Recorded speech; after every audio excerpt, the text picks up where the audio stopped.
حضرت جابر رضی اللہ تعالی عنہ صحابی رسول ہیں، میرے کریم آقا کی دعوت کرتے ہیں۔ میرے آقا نے اپنے غلاموں کو ساتھ لیا اور حضرت جابر کے گھر دعوت پہ حاضر ہوئے۔ حضرت جابر نے میرے رسول کے لیے بکری کا بچہ ذبح کیا۔ حضرت جابر کے دو بیٹے تھے، بڑے بیٹے نے چھوٹے بھائی کو لٹا لیا، جس طرح باپ نے بکری کے بچے کو ذبح کیا تھا، بڑے بھائی نے چھوٹے بھائی کو ذبح کر دیا۔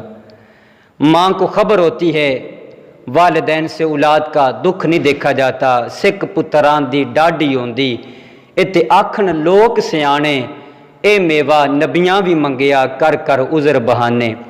ماں نے حوصلہ کیا، ماں جانتی تھی آج واہ ویلا نہیں کرنا، آج صبر سے کام لینا ہے، کیونکہ آج میرے گھر کے اندر دکھیوں کا آسرا آیا ہوا ہے۔ ماں نے اپنے بیٹے پہ کپڑا ڈال دیا، بڑا بیٹا ڈر کی وجہ سے چھت پہ چڑھا، پاؤں پھسلا، زمین پہ گرا، اس کا بھی انتقال ہو جاتا ہے۔ ماں نے اس پہ بھی کپڑا ڈال دیا، بہت بڑا صدمہ تھا۔ کھانا پک گیا، دسترخوان پہ جب کھانا رکھا جاتا ہے، جبریل امین حاضر ہو جاتے ہیں اور عرض کرتے ہیں کہ حضور، اللہ فرماتا ہے آپ نے اس وقت تک کھانا نہیں کھانا جب تک جابر کے دونوں بیٹے نہیں آ جاتے۔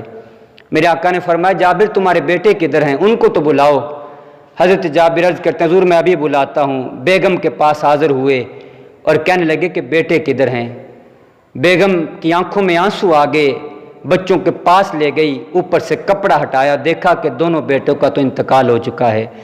سب روگاں تو روگے ڈاڈا، جس دا نام وچھوڑا، جنہاں دے دل بر جانی وچھڑن، قد روون نو تھوڑا۔ حضرت جابر کی آنکھوں سے آنسو آ گئے، لگیاں والے کدی چپ نہیں کر دے، پاویں دئیے لکھ دلاسے، ٹر جاون محبوب جناں دے او جاون کیڑے پاسے۔ روتے ہوئے حضور کی بارگاہ میں آئے اور آ کے عرض کرتے ہیں حضور میرے بیٹوں کا تو انتقال ہو چکا ہے۔ اللہ کے رسول نے جبریل امین کی طرف دیکھا، جبریل نے عرض کی حضور اللہ فرماتا ہے کہ ہاتھ اٹھا کے دعا کرنا آپ کا کام ہے، ان بچوں کو زندہ کرنا آپ کے خدا کا کام ہے۔ میرے آقا نے ہاتھ اٹھا کے دعا مانگی، اللہ نے دونوں بچوں کو دوبارہ زندگی عطا فرما دی۔ اجابت کا صحرا، عنایت کا جوڑا، دلہن بن کے نکلی دعائے محمد، اجابت نے جھک کے گلے سے لگایا، بڑی جب ناز سے دعائے محمد۔